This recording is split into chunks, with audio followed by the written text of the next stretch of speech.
Donc ici, nous allons nous placer en tant que consommateur qui est en face d'un rayon de vin et qui a seulement comme critère de choix le packaging et qui va inférer des informations par rapport à ce packaging, à la fois quant à la qualité du vin et quant au combien il va être prêt à payer.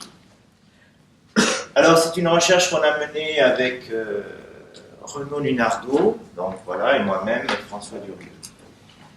Alors tout d'abord, on a présenté à 31 personnes un panel de 100 étiquettes et on leur a demandé de choisir 3 types d'étiquettes. Une étiquette typique, une étiquette locale et une étiquette fun, et on leur a demandé pourquoi, pour eux, elle était typique, elle était locale, elle était fun.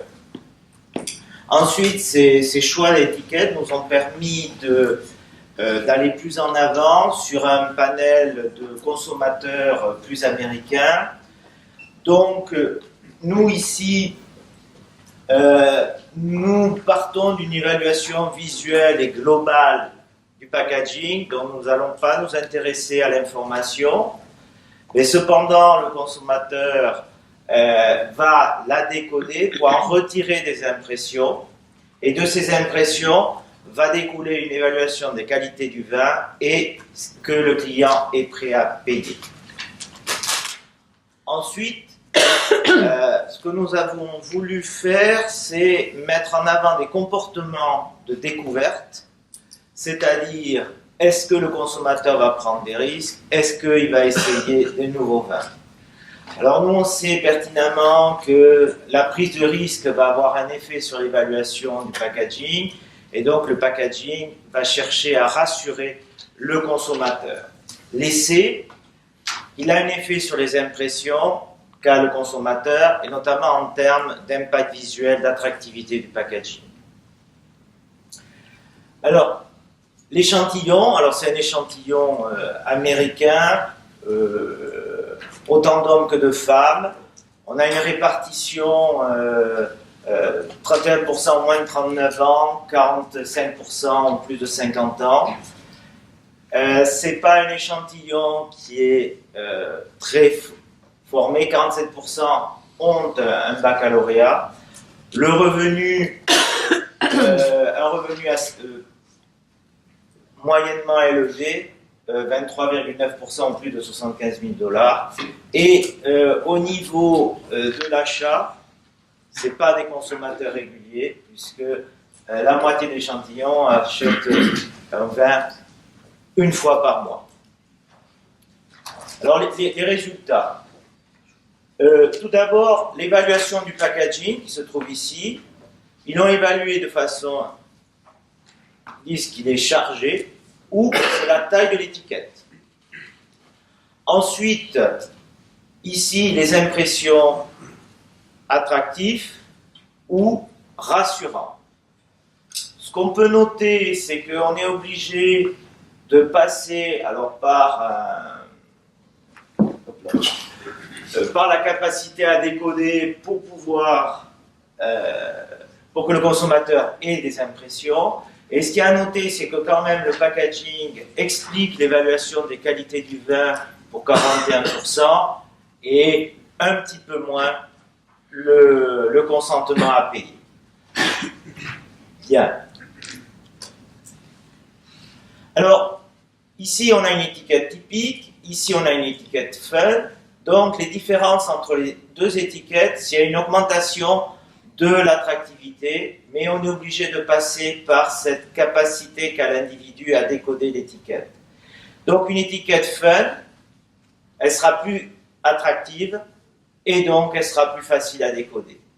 Alors on verra en conclusion, l'attractivité passe par quoi. Ensuite on a le local par rapport au fun, ici. L'impact de l'attractivité va être importante pour évaluer le vin et le prêt à payer. Donc, une étiquette fun va être mieux évaluée et il est prêt à payer beaucoup plus qu'une étiquette locale. Alors, au niveau de l'achat risqué, Alors là, il y a un résultat qui n'est pas étonnant, c'est-à-dire que plus l'achat est risqué, plus le consommateur va chercher à décoder pour être rassuré. Et donc, de ce fait-là, l'attractivité du packaging est plus importante. Pour l'achat découverte, alors là aussi, ça passe seulement par l'impact du packaging, l'impact visuel du packaging, qui permet une meilleure évaluation et le consommateur est prêt à payer plus.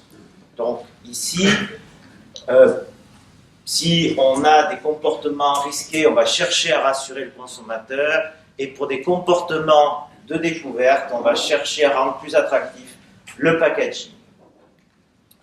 Donc en conclusion, ces études montrent l'importance globale du packaging pour expliquer à la fois l'évaluation des caractéristiques du vin et le consommateur, ce qu'il est prêt à payer. Il semble que l'attractivité du packaging soit beaucoup plus important pour expliquer ces phénomènes que le côté restaurant. Et les consommateurs, alors c'est des consommateurs américains, sont plus allés vers une étiquette fun qu'une étiquette locale. Et donc faire découvrir les vins, avoir une approche de découverte, va renforcer l'attractivité du packaging, mais aussi ce que le consommateur est prêt à payer.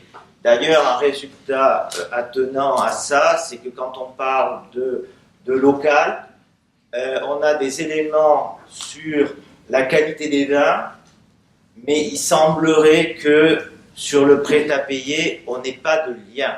Donc ça veut dire que tout ce qui est local, la question qui est posée, c'est que le packaging ne suffit pas pour avoir un impact sur le prêt-à-payer.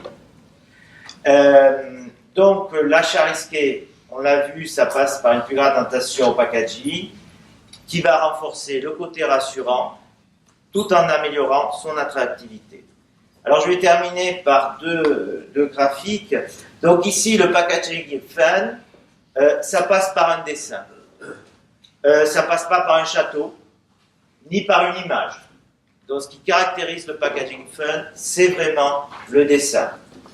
Le local, c'est beaucoup d'informations et c'est aussi la couleur de l'étiquette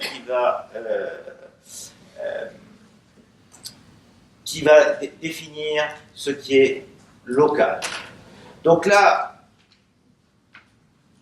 ici, c'est les impressions. Donc, l'étiquette fun, elle va être décalée et on va être sur l'humour. Alors que le local, on va être sur quelque chose de stylé. Et entre les deux, on est plaisir et original. Bon, voilà. Cette étude aussi a eu pour but de montrer comment on pouvait différencier des étiquettes typiques d'étiquettes locales ou fun. Voilà. Je vous remercie.